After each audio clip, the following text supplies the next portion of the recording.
This presentation of pesticides in the environment is presented by the Montana State University Extension Pesticide Education Program.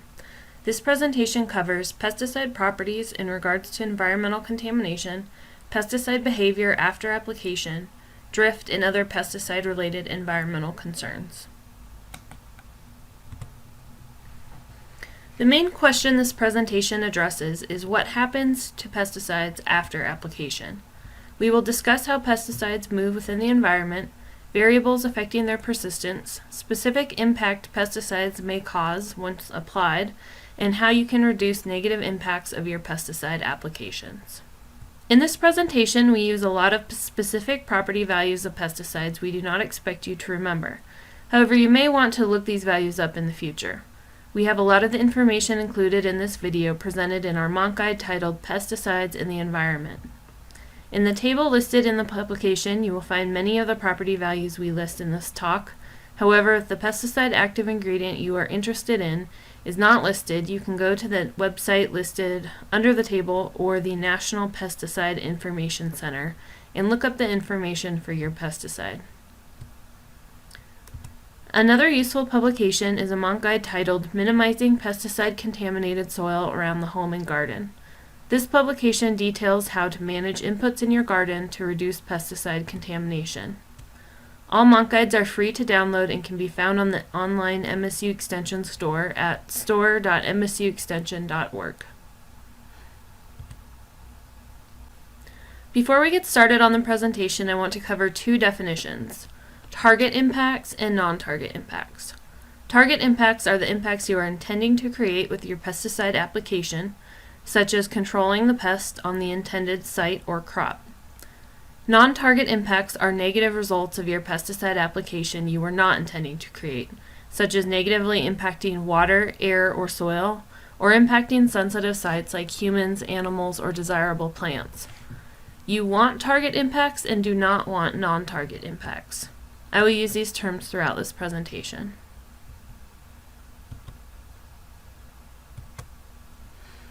When we discuss pesticide mobility, we are specifically talking about how a pesticide moves in the environment once it has been applied. There are four main pathways of pesticide movement: runoff, leaching, volatilization, and drift. The ability of a pesticide to move by these pathways is determined by pesticide properties including absorption potential, water solubility, vapor pressure, and persistence or half-life. Additionally, local conditions including climate and soil properties play a large role in how a pesticide will move. First, we will discuss how a pesticide moves in water, specifically through runoff. Runoff is the movement of water over the soil surface. Pesticides can dissolve in water and be carried into water bodies, including irrigation ditches, streams, rivers, or ponds, potentially leading to surface water pollution. The reason why this matters is for the health of the water body, but also drinking water quality and the potential to have non-target impacts downstream. Pesticide movement through water is determined by the water solubility of the pesticide. In other words, how easily a pesticide dissolves in water, measured in milligrams per liter or parts per million. This table shows a breakdown of water solubilities into low, moderate, and high. If the pesticide has a high water solubility, it will easily dissolve and therefore move with water. A low water solubility will not dissolve in water and will be unlikely to move with water. This is a table of common pesticides and several pesticide properties which will be used throughout this presentation. Right now we want to look at the blue column listing pesticide water solubilities. You can see the range is large, from 2 parts per million to 900,000 parts per million. In general, a low solubility, like that of bonomel, will not dissolve in water, while a high solubility, like 2,4-D-amine or glyphosate, will dissolve easily in water. Common causes of pesticides moving through runoff include applying a pesticide within an irrigation canal, applying a pesticide immediately before a major precipitation event, and not using buffers near aquatic areas. This can also include irrigation. Another method of pesticide movement with water is through leaching. Leaching is the movement of water through a soil profile instead of over the surface. Once again, water can carry dissolved pesticides, but this time the water is moving down into the soil and may eventually contact groundwater. Groundwater contamination is very concerning because 50% of Montanans drink well water. It is also extremely difficult and costly to remediate groundwater for human consumption. Pesticides moving with water into the soil will depend on the water solubility of the pesticide, soil properties, and other factors like precipitation and irrigation. Another pesticide property we are going to discuss is soil adsorption. This is the measurement of how well a pesticide binds with soil particles. This is measured by the absorption coefficient, or KOC.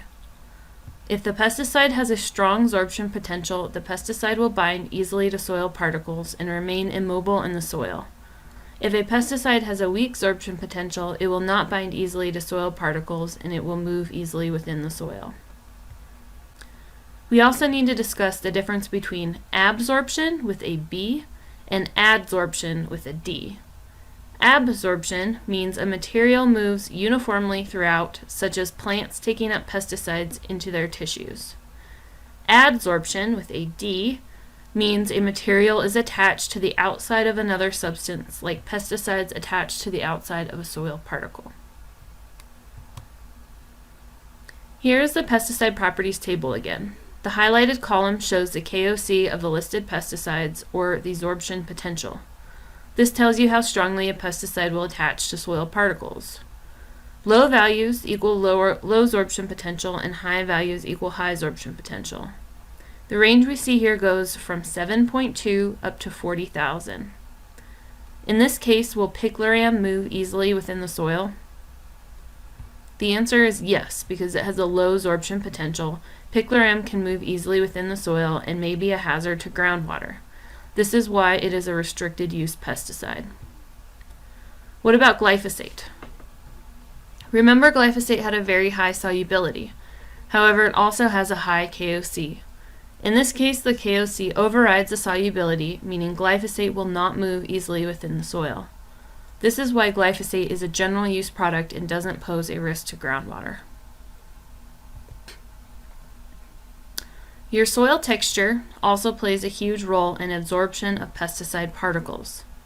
Soils high in sand content will not absorb pesticide particles readily. However, soils high in clay have a larger overall surface area and will absorb more pesticide particles. Soils high in organic matter will facilitate even higher absorption. We have covered pesticide movement with water and will now touch on pesticide movement with air.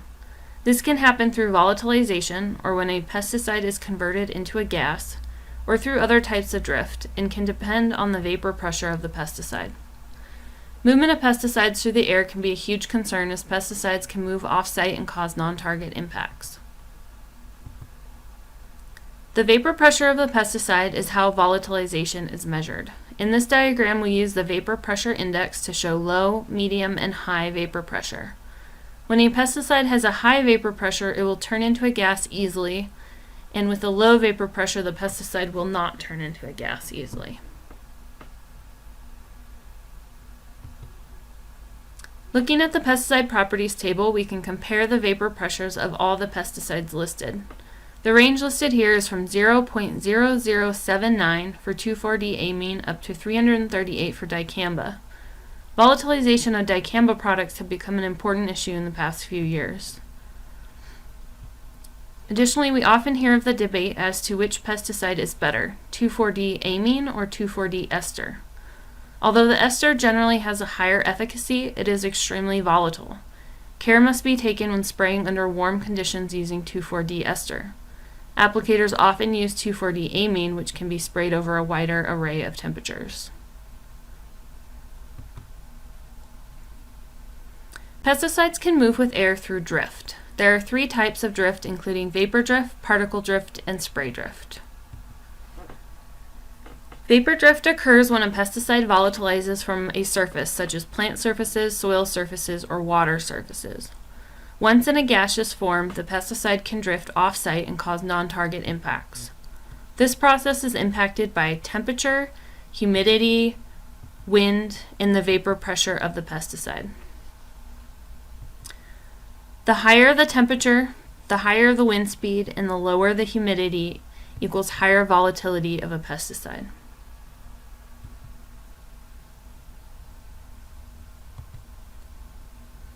A real-life example of vapor drift has been causing issues all over the U.S. starting in 2016.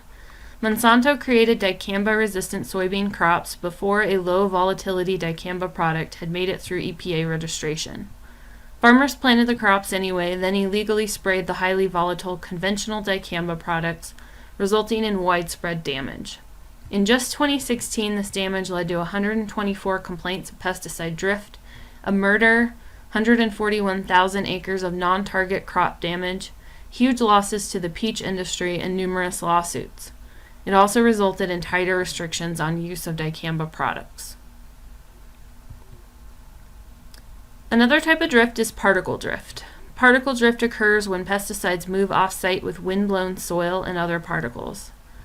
This photo is a good example. There's a lot of bare soil, and you can see wind causing soil particles to become suspended. These particles can move out of the field they are in and cause non-target impacts in other locations. In an incident reported by one of our extension agents, a sugar beet farmer asked for an investigation as to why plants were not growing in part of his field. It was determined that oil field operators sprayed a persistent soil sterilant around equipment in April. In June, the farmer saw reduced emergence of his crop around the equipment. Since April, when the pesticide was sprayed, particles of soil had moved off-site and impacted the farmer's field, preventing crop growth. Here's another example of damage due to pesticide drift. In this case, the drift was due to spray drift. This is supposed to be a square research plot in which the applicator applied the pesticide product in too high of winds, causing off-site damage. Spray drift occurs during application of pesticides when the pesticide particles do not settle and move off-site. This happens with all spray equipment. The factors that influence spray drift include wind, droplet size, and spray tip height. One way of reducing drift is to adjust your application equipment. Lowering the boom height will reduce the distance fines will travel off-site. Reducing your speed will decrease drift, and you can also use equipment such as windscreens. Another very effective way to reduce drift is to increase the droplet size of your spray equipment. You can do this by lowering the pressure in your sprayer or using drift-reducing nozzles. The diagram shows different sized droplets and how far they travel in the same wind speed. The 20-micron droplet, or the smallest droplet listed here, traveled 125 meters in a 3 meter per second wind. However, the 100-micron droplet, a mid-sized droplet, only traveled 5 meters in the same wind speed. The largest droplet of 400 microns only traveled 0.3 meters. If you can increase the size of the droplets your application equipment produces, you can greatly decrease the distance those droplets will travel. Low drift nozzles are designed to produce larger spray droplets with fewer driftable fines. The extended range flat fan nozzle is a standard nozzle which can be used with a lower pressure to increase droplet size. This is a technology created in the 80s and doesn't currently represent a true low drift nozzle due to newer technologies. The turbulence chamber design reduces pressure within the nozzle to increase droplet size and reduce fines. These nozzles can decrease drift up to 50% from the extended range nozzles. The air induction design, or Venturi nozzle, incorporates air into the spray droplets to create larger droplets. Depending on the generation of air induction nozzle, you can see reductions from 50 to 75% when compared to extended range nozzles. Applicators should note that with decreases in drift come decreases in coverage. These low drift technologies are not compatible with all pesticide chemistries, especially contact pesticides, which commonly demand more coverage.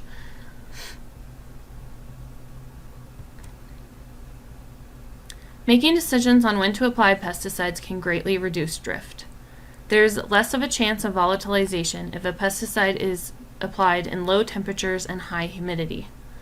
Do not spray when temperatures are over 85 degrees Fahrenheit or when wind speeds exceed 10 miles per hour. Additionally, be careful if wind speeds are lower than 3 miles per hour, as this may indicate an inversion. Montana experiences temperature inversions frequently, which can cause drift. Inversions happen when warm air rises and cool air sinks starting at around dusk. This decreases air mixing and the pesticide droplets stay in the air instead of settling on the ground. Inversions can be identified if the following conditions are met. If there is little or no wind, the area has been experiencing a high pressure system, there are low-lying clouds or dust in the air, like the photo, low humidity and dew or frost on the ground. If you suspect there is an inversion, do not spray, as pesticide spray during inversions have been known to travel miles. A test you can do to determine an inversion is to drive down a dirt road. If the dirt hangs in the air, then there is an inversion. I've covered the major pathways of pesticide movement in the environment. Now I will talk about pesticide persistence, or how long a pesticide lasts before being broken down into inert compounds. Persistence is measured by the half-life and can vary based on factors influencing degradation. A pesticide's half-life is the amount of time it takes for half the active ingredient to break down. There are 3 categories of persistence based on the half-life, including non-persistent, or less than 30 days, moderately persistent, 30 to 100 days, and persistent, which is greater than 100 days.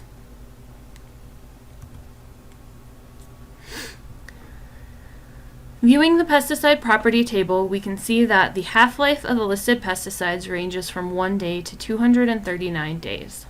If you spray malathion, do you need to be concerned about impacts it may have within the environment?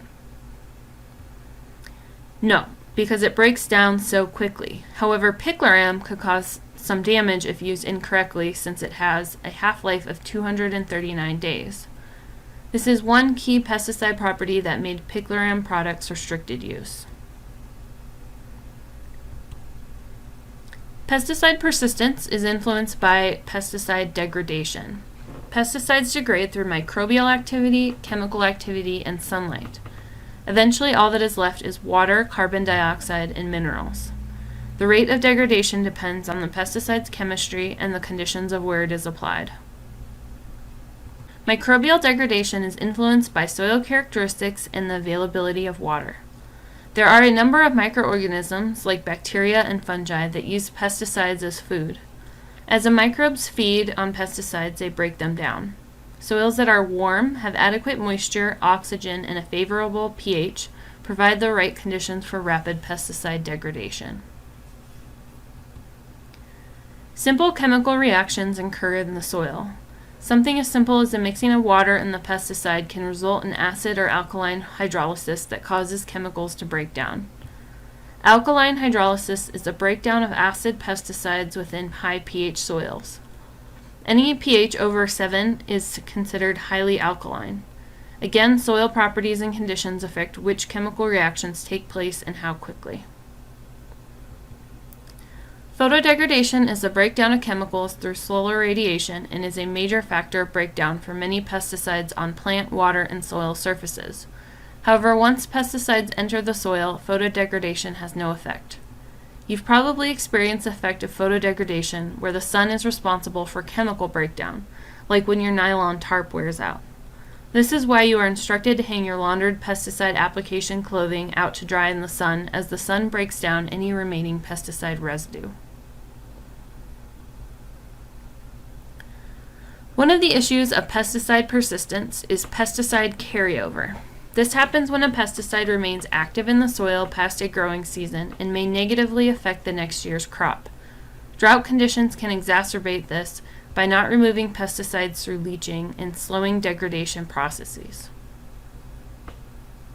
This graph shows the difference in pesticide persistence in a normal year and a drought year. Weeks after herbicide application is listed on the horizontal axis, and percent herbicide remaining is listed on the vertical axis. In the scenario presented in the graph in a wet year, a producer can switch to a susceptible crop after just 20 weeks. However, in a dry year, the same producer may not be able to switch to a susceptible crop for 60 weeks. This is due to the residual pesticide in the soil and rates of degradation. When might you be concerned about pesticide carryover?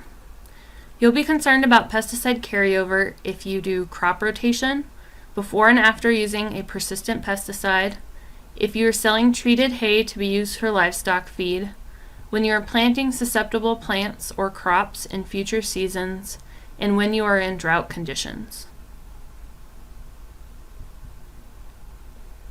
If you are someone interested in composting or selling manure, you need to understand pesticide carryover.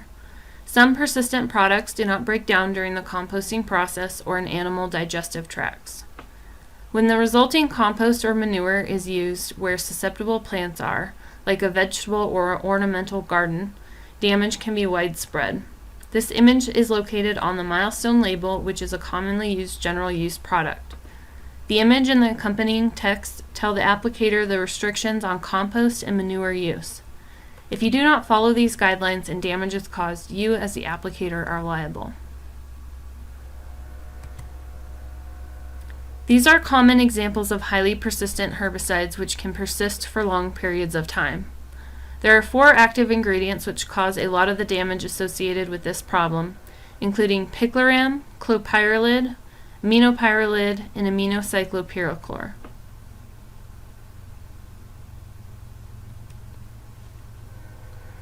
We have now discussed how pesticides move in air and water and the associated pesticide properties.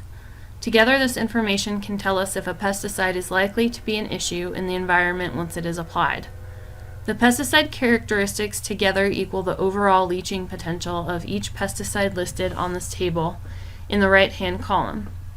You'll notice picloram has a very high leaching potential due to its long half-life and low KOC. Glyphosate, on the other hand, has an extremely low leaching potential due to its high KOC. You can find this information for pesticides commonly used in Montana in our Pesticides in the Environment Mont Guide or on the National Pesticide Information Center website. As a pesticide applicator, you need to be aware of sensitive areas and non-target organisms. You should make sure your applications do not affect the following groups: humans, including schools, playgrounds, parks, hospitals, and nursing homes; animals, including wildlife refuges, beehives, endangered species and habitats; plants, including yards, gardens, and susceptible field crops; and all aquatic areas and any indoor areas.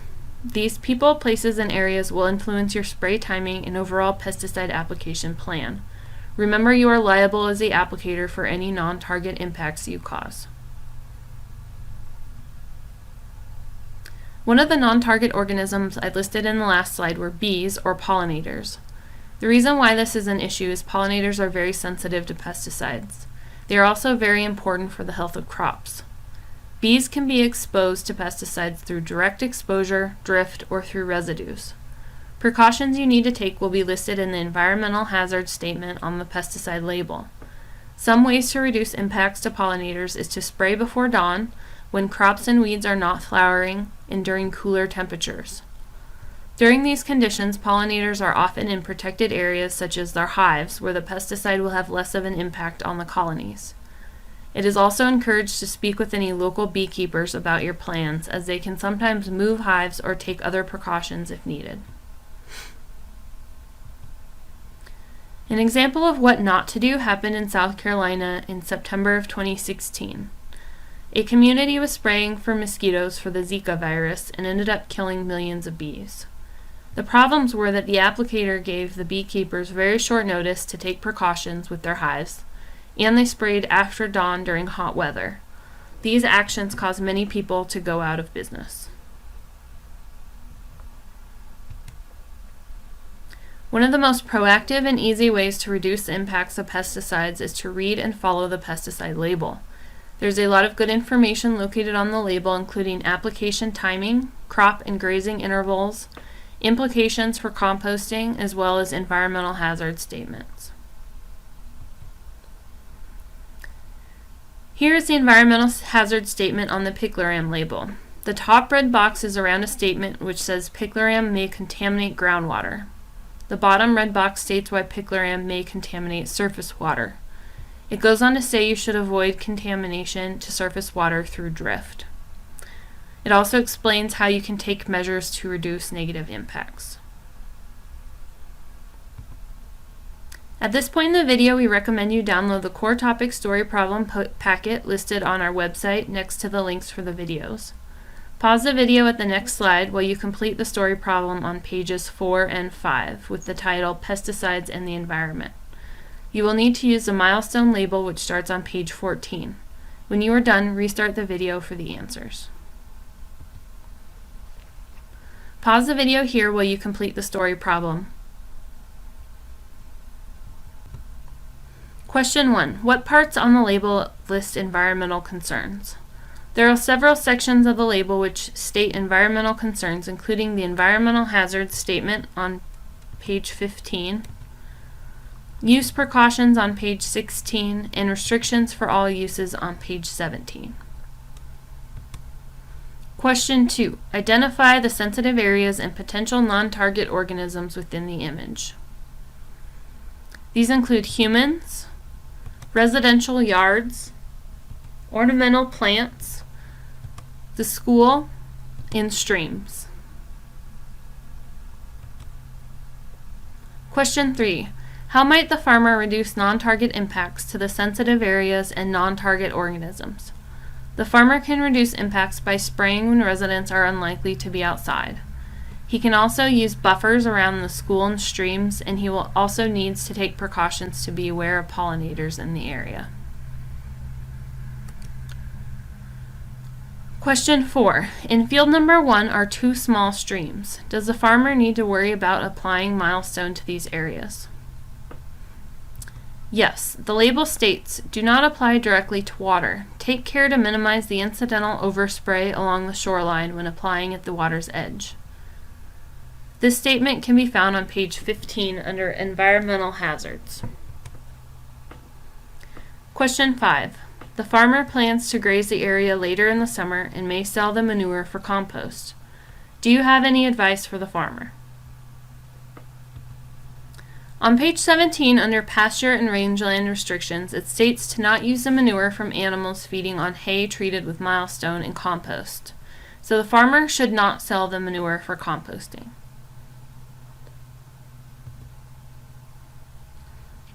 Question 6. Based on the conditions and your knowledge of the milestone label, should the farmer continue his planned application? If not, what are your recommendations? I would recommend that farmer delay his application as there may be precipitation within 24 hours and this could cause surface water runoff of the pesticide. This concludes the presentation of pesticides and the environment. If you have any questions about this topic, please contact our office or your local extension agent.